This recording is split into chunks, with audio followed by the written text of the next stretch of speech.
What's up, guys, and welcome back to Gabe Miller Music. Let's just jump right in. So first of all, start with the intro with this pluck, and this is only the two elements in the very beginning. So that's this right here. It's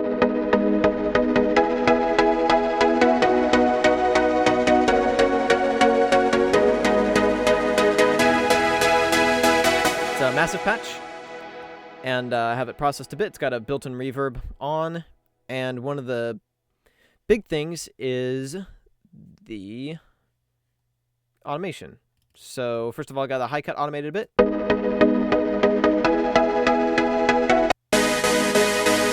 But then also I have the cutoff automated within massive. And that's this right here. So it starts off pretty laid back.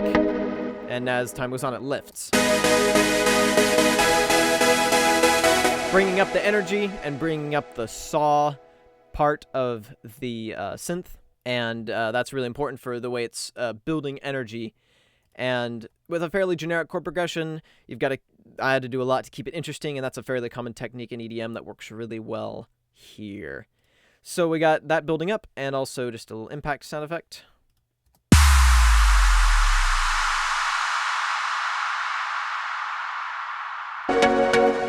Okay, so that builds up, automates up over here, and then we add in a couple other elements. First of all, I got a pluck.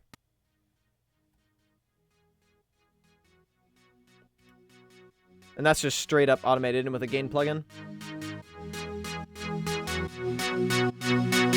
And the reason I use a gain plugin instead of just straight up automating the volume is because I want to be able to turn up and down the volume knob or the volume slider without affecting the automation on the volume. So I just keep the two things separate so that I can tweak the two separately. And so there's that, and we got the bass. That's an ES2 patch I use very often, and then I've got a fair amount of high cut on it. Here's what it sounded like before. Just cut that out, but keep a bit of the grit of it. And then we got the ARP, which this is two different plucks, very similar plucks, but different plucks, playing the exact same pattern, and then pan left and right to add some width. So here's this one.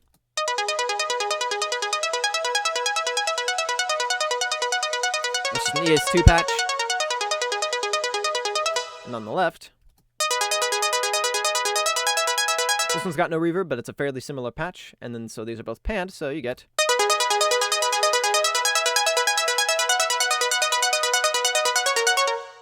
So this stays on the outside of the mix. And you got the ARP set. The arpeggiator in Logic is great. You can have a lot of tweakability on that. So that's the whole this part.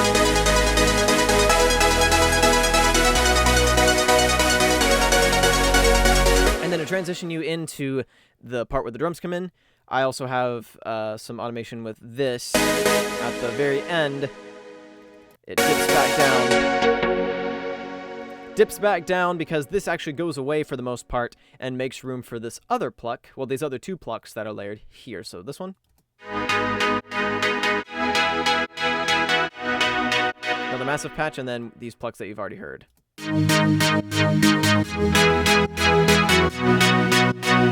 As you can hear, these have both have very different tonalities, so they complement each other nicely.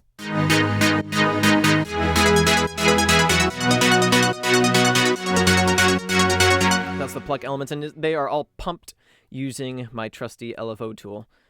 And then I have a sub. Once again, that's pumped. The original bass, and then a more grimy bass. It's actually one of the same basses I used on the progressive house track Clock that I did. And then finally onto the drums. Now it spent a bit of time on sample selection and then processing the living crap out of them. So let's start with the kick. Well, let's start off with the drums as a whole, then I'll go into each individual element.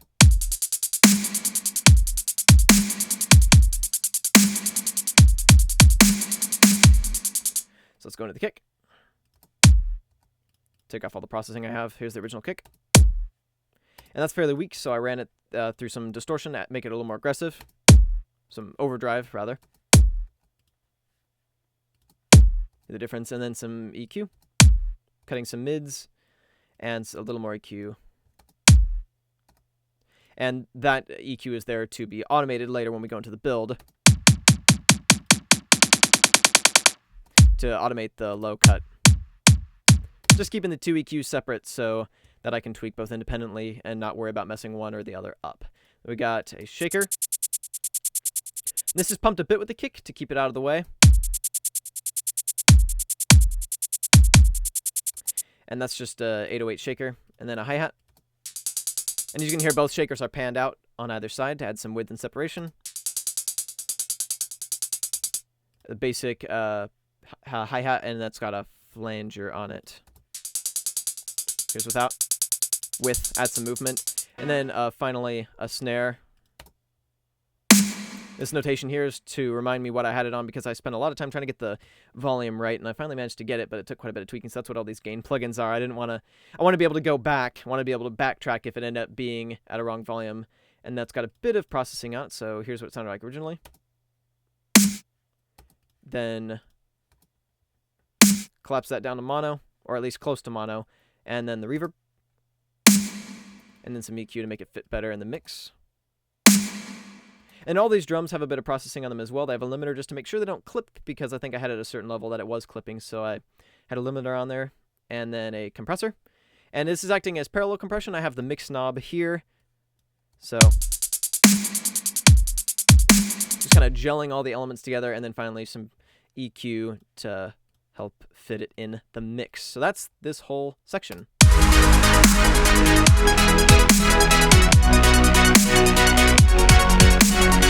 Got a little impact here. Same sound effect. And then we build this other thing in. That's in there, just adding a little bit of difference to this next section. And then finally building this.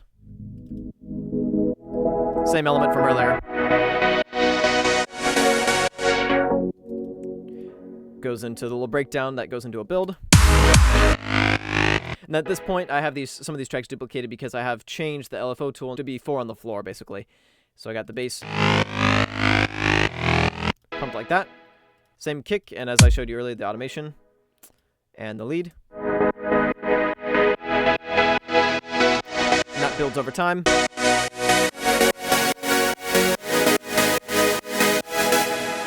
Got a sweep. And that's also pumped with LFO tool. Impact, same impact, and I don't actually remember why, but I ended up rendering this out and then processing it some more. And then finally, a white noise whoosh.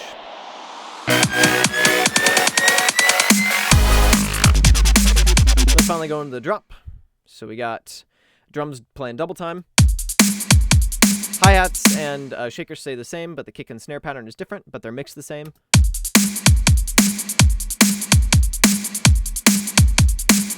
Then we go into the saws. So we got same bass, except processed a bit differently. Sub. Bass. The gritty one. And that's mixed a bit differently as well, a bit more subtle. And then finally, the gigantic super saw. Let's go into that super saw by itself. This is a massive patch.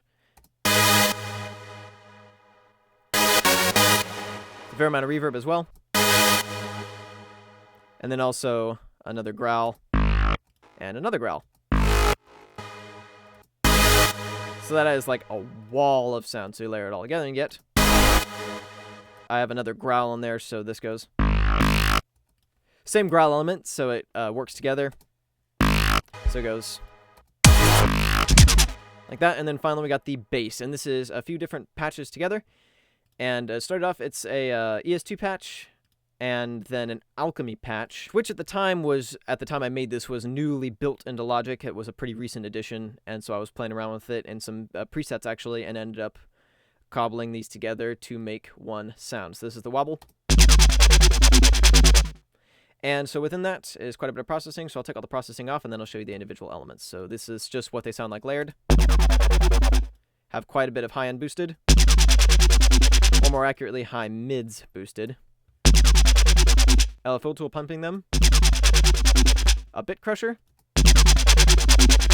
adding some grit. So let me take off all this processing real quick so you can hear what each individual element sounded like before I processed it. So that's this one right here. And then this alchemy patch. And then the sub. So you layer them together. And they'll complement each other really nicely. That's a big part of sound design. There's no shame in using presets, even in something as sound design driven as dubstep, as long as you know how to manipulate them and then layer them to get the sound that you're going for. And also, you know, there's more processing than just what you can do inside the synth. A lot of the time, the way I shape the sound is with processing outside the synth, like EQs, distortions, and all that kind of stuff. So you got that. And then with all the processing, you end up with the final sound. So that all together.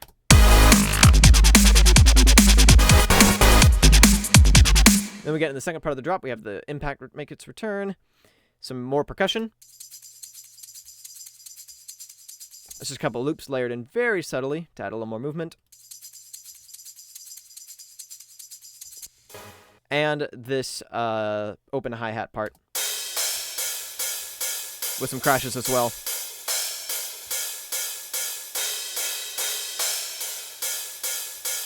So this all together with the drums just brings it up to a whole nother energy level.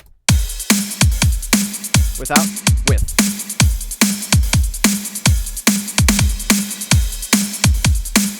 That's it for today. If you found this interesting and or helpful, be sure to like, comment, subscribe, and all that other good stuff. And you can totally follow me on Twitter at Gabe Miller Music. Peace out.